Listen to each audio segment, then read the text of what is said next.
Hello students, how are you all? I hope you all are fine. Today we are going to study our next chapter of your SST book, that is chapter number 18, The Beginning of the Freedom Struggle. So everyone, take out your SST book and open page number 120. Chapter number 18 is The Beginning of the Freedom Struggle.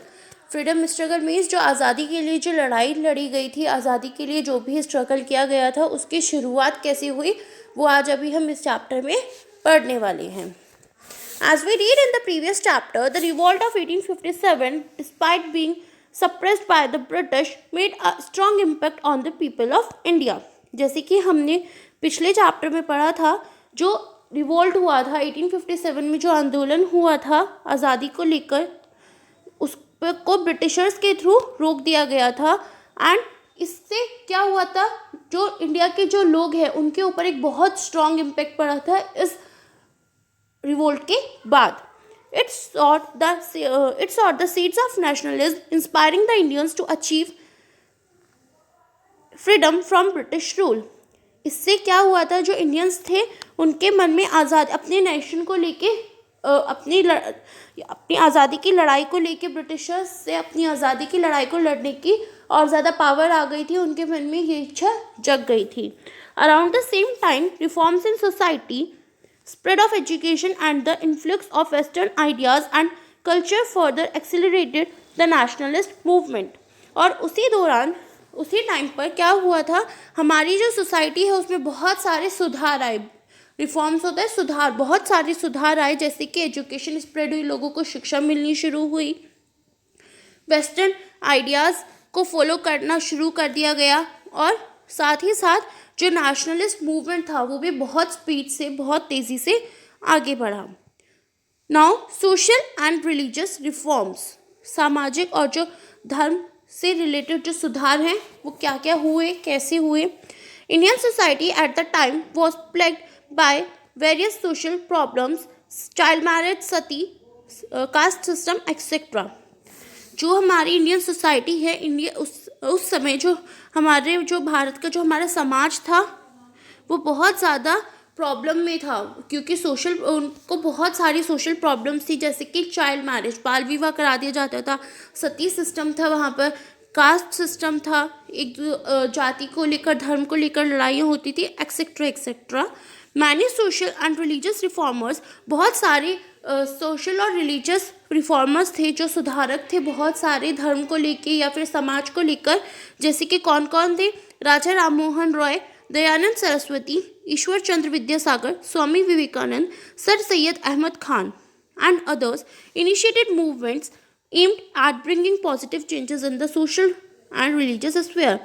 वो सभी जो reformers थे, social और religious reformers थे, जो ये सभी इन्होंने आंदोलन शुरू किया जिससे कि हमारी सोसाइटी में पॉजिटिव चेंजेस आ सके.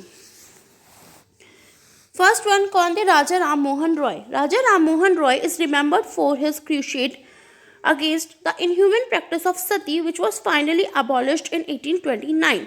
राजा राम मोहन रॉय किसके लिए जाने जाते हैं, अपने धर्म युद्ध के लिए, अपने क्रूसेड के लिए जाने जाते हैं, जो कि उन्होंने किसके अगेंस्ट की थी, inhuman practice of Sati means जो सती सिस्टम था, उन्होंने उस पर रोक लगाई थी 1829 में. Sati was the act of a women burning herself on the funeral pyre of her husband. Sati में क्या होता था, ये एक ऐसा एक्ट था, इसमें जो वुमेन्स होती थी, जब उनके हस्बैंड की डेथ हो जाती थी तो उनके फ्यूनरल पायर पर उनको भी अपने आप को एक तरह से जलाना होता था. He also propagated in favor of modern education and started a new religious order, the Brahmo Samaj, which attempted the reform Hinduism. उसके बाद उन्होंने मॉडर्न एजुकेशन को भी बढ़ावा दिया और उन्होंने एक नया रिलीजियस ऑर्डर बनाया, ब्रह्मो समाज, जिसमें कि जो हिंदू धर्म से रिलेटेड जो सुधार किए गए. He also supported the cause of upliftment in the status of women. और सती सिस्टम पर रोक लगाने के साथ साथ उन्होंने वुमेन्स के स्टेटस को भी रेज करने के लिए, उनको सपोर्ट करने के लिए बहुत सारे काम किए. सेकेंड वन थे Dayanand Saraswati. Dayanand Saraswati was the founder of the Arya Samaj. Dayanand Saraswati किसके फाउंडर थे? उन्होंने किसकी खोज की थी? आर्य समाज की खोज की थी. And began a Hindu reform movement aimed at opposing idol worship and the ritual practices. उन्होंने आर्य समाज के साथ साथ जितने भी जो उन्होंने बहुत अपना आंदोलन किया था, जो इस धर्म को लेकर उन्होंने आंदोलन किया था ताकि इसको भी उतनी ही इम्पोर्टेंस मिल सके. Now, third one, Sir Syed Ahmad Khan. Sir Syed Ahmad Khan initiated reform movements amongst the Muslims. उन्होंने किसके लिए आंदोलन किया था? किसके लिए उन्होंने सुधार किया था? मुस्लिम्स के लिए. He focused on modern education and upliftment in the status of women. और उनका मेन फोकस किस चीज़ पर था कि जो वुमेन्स हैं उनके स्टेटस को रेज किया जाए, उनको भी शिक्षा प्राप्त हो, और उन्होंने मॉडर्न एजुकेशन को भी बढ़ावा दिया. Now moderates and radical nationalist. Moderate क्या होता है? एक तरह से एक चेंज या फिर कुछ शांति के लिए हम यूज़ करते हैं, that is moderate. And radical होता है कंप्लीट.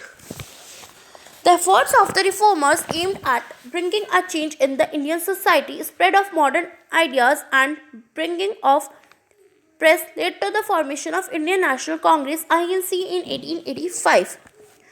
जो ये रिफॉर्मर्स थे, जो सुधारक थे, उनके एफर्ट से बहुत सारे चेंजेस आए इंडियन सोसाइटी के अंदर, जैसे कि बहुत सारे मॉडर्न आइडियाज़ स्प्रेड हुए. और इसी के लिए आज़ादी की लड़ाई लड़ने के लिए सबसे पहले एक गवर्नमेंट बनाई गई, इंडियन नेशनल कांग्रेस (INC) का फॉर्मेशन हुआ 1885 में. इसकी खोज किसने की थी? A.O. ह्यूम ने.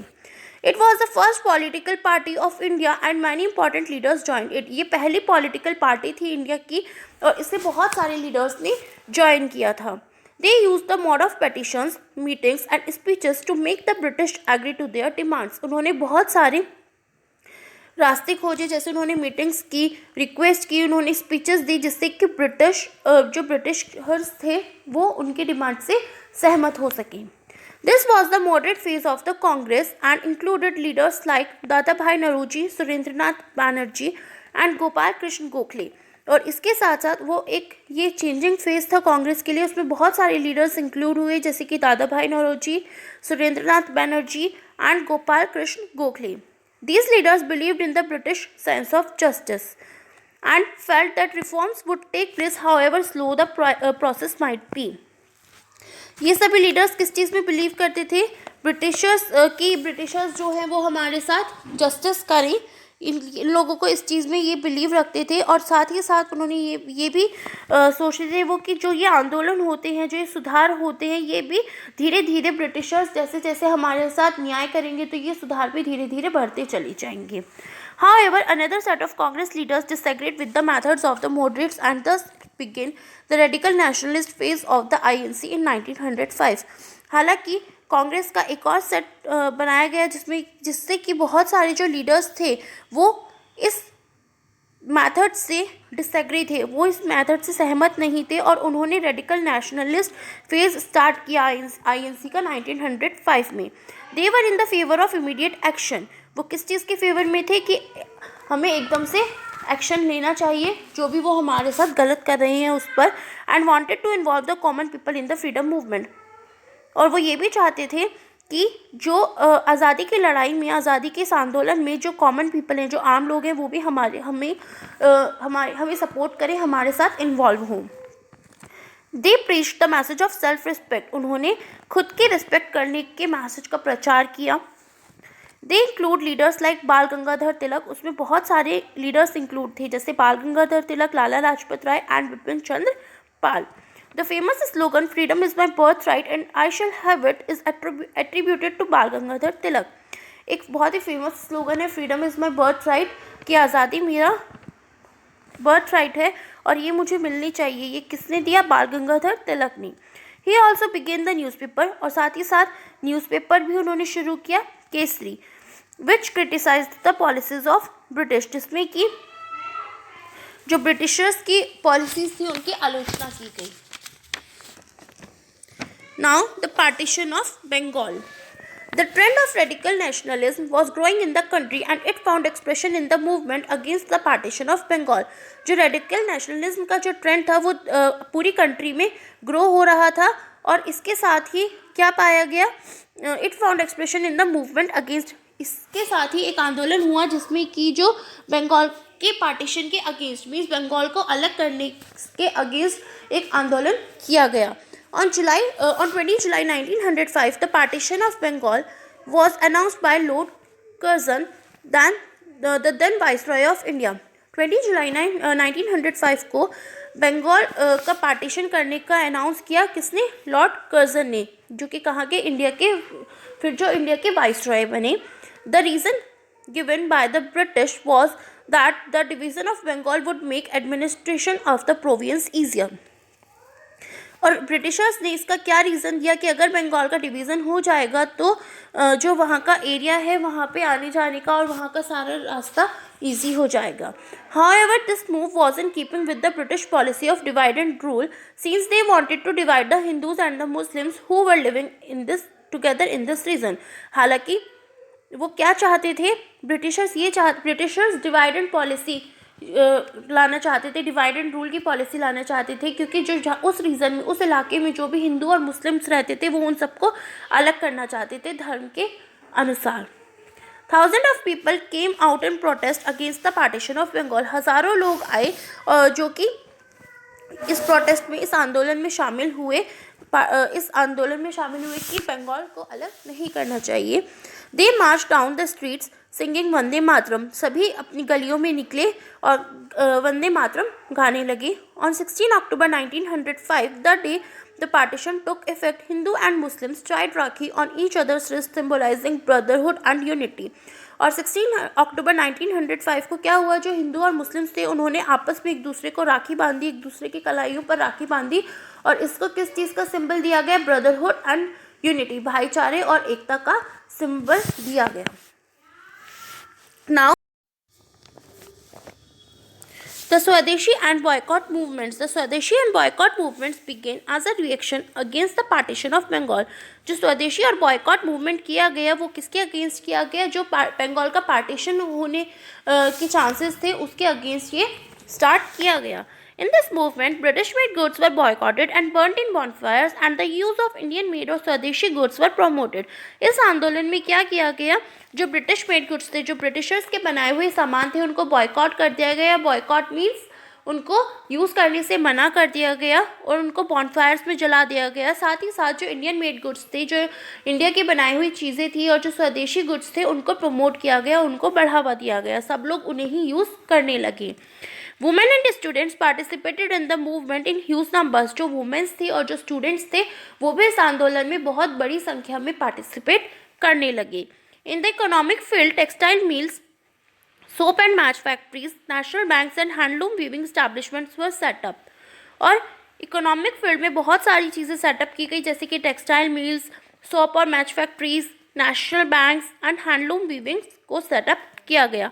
Another constructive activity taken up was national education, under which schools were set up. और इस साथ ही साथ अलग से भी कंस्ट्रक्टिव एक्टिविटीज़ करी जाने लगी, जिसमें कि बहुत सारे स्कूल्स को बनाया गया. The movement soon spread to the other parts of the country. और ये जो आंदोलन था अब ये हमारे कंट्री के और भी पार्ट्स में फैलने लगा. बहुत सारे लोग उसको ज्वाइन करने लगे. And the masses participated in large number despite the reaction by the British to crush the movement. और साथ ही साथ जो जनता थी वो भी इस आंदोलन में बड़ी संख्या में इन्वॉल्व होने लगी. In view of the continued protest against the partition of Bengal, the British reunited the two provinces in 1911, but succeed in sowing the seeds of division between the two communities, leading to the formation of Muslim League in Dhaka in 1906. ये protest, जो ये आंदोलन था, ये चलता जा रहा था. बंगाल के पार्टीशन के अगेंस्ट जो ये आंदोलन था वो चलता जा रहा था, लेकिन जो ब्रिटिशर्स थे उन्होंने 1911 में दो प्रोविंसेस को एक साथ मिला दिया. और वो इस चीज़ में सक्सेस उन्होंने हासिल की कि जो दो कम्युनिटीज़ थी, हिंदू एंड मुस्लिम कम्युनिटी को, कि वो उनको अलग अलग कर सकती हैं. उन्होंने ऐसा इस तरह से किया क्योंकि उन्होंने ढाका में मुस्लिम लीग का फॉर्मेशन किया, एक अलग से मुस्लिम लीग बनाई 1906 में, जिसके बाद से दोनों कम्युनिटीज़ स्प्रेड हो गई, दोनों कम्युनिटीज़ सेपरेट हो गई. Thereafter the first world war broke out in 1914। जो फर्स्ट वर्ल्ड वॉर था वो 1914 में ख़त्म हुआ and the British asked Indians to help them in war. और ब्रिटिशर्स ने इंडियंस को से पूछा कि वो क्या उनको बोला गया कि वो उनको युद्ध में मदद करें। The Indians extended support in the hope that the British would introduce great reforms post world war first. Indians को इस चीज़ की आशा थी कि जो ब्रिटिशर्स थे वो उनके लिए और ज़्यादा सुधार करेंगे। However they introduce the Rowlatt Act in 1919। और उसके बाद उन्होंने रॉवलेट एक्ट स्टार्ट किया 1919 में, the same year when the war came to an end. उसी साल जबकि जो ये वॉर था ये खत्म होने वाला था। दस further strengthening their control over India, जिससे कि वो उनके ऊपर और अपना कंट्रोल बढ़ा सकें। The next stage of freedom movement when Mohandas Karamchand Gandhi took command of the freedom struggle is discussed in the next chapter. और अभी फ्रीडम मूवमेंट की जो नेक्स्ट स्टेज थी वो कब आई थी? जब मोहनदास करमचंद गांधी, जब महात्मा गांधी ने फ्रीडम स्ट्रगल की, आज़ादी की लड़ाई की कमांड अपने हाथों में ली, जो कि हम अभी अपनी नेक्स्ट चैप्टर में पढ़ेंगे। Okay, now we have to read this chapter in brief. In the late 19th century, India was plagued by various social evils like the caste system, sati and child marriage. 19th century में बहुत सारी social problems थी India के अंदर, जैसे कि caste system होता था, सती और child marriage. Social reformers like Raja Ram Mohan Roy, Ishwar Chandra Vidyasagar and Swami Vivekanand initiated movements to bring out social and religious reforms. बहुत सारे social reformers थे, समाज सुधारक थे, जैसे कि राजा राम मोहन रॉय, ईश्वर चंद्र विद्यासागर और स्वामी विवेकानंद, जिन्होंने कि ये जो मूवमेंट है उसमें अपना बहुत सारा सहयोग दिया। The formation of the Indian National Congress in 1885 led to the beginning of an organized political movement against the British. और 1885 में एक फॉर्मेशन, एक आईएनसी को जन्म दिया गया, आईएनसी बनाई गई, जिससे कि जो कि पहली पॉलिटिकल पार्टी थी, पहले पॉलिटिकल मूवमेंट था ब्रिटिशर्स के against. The partition of Bengal in 1905 was undertaken by the British to drive a wedge between the Hindus and Muslims under the grab of better administration. The Swadeshi and boycott movements started as a reaction to the partition. 1905 में बंगाल का जो partition होने वाला था, जो Britishers उसका partition करना चाहते थे, वो इसलिए करना चाहते थे क्योंकि जिससे कि हिंदूज़ और मुस्लिम्स अलग अलग हो सकें, और इसी के लिए इस पार्टीशन को रोकने के लिए स्वदेशी और बॉयकॉट मूवमेंट्स किए गए। The Rowlatt Act was passed in 1919। जो रॉवलेट एक्ट है वो 1919 में पास किया गया, और उसके बाद जो ब्रिटिशर्स थे उन्हें इंडिया के ऊपर उन्होंने अपना बहुत ज़्यादा और ज़्यादा कंट्रोल कर लिया। ओके, नाउ आई होप आपको ये चैप्टर अच्छे से समझ आया होगा। So please read this chapter carefully and watch the video carefully. Thank you, bye bye.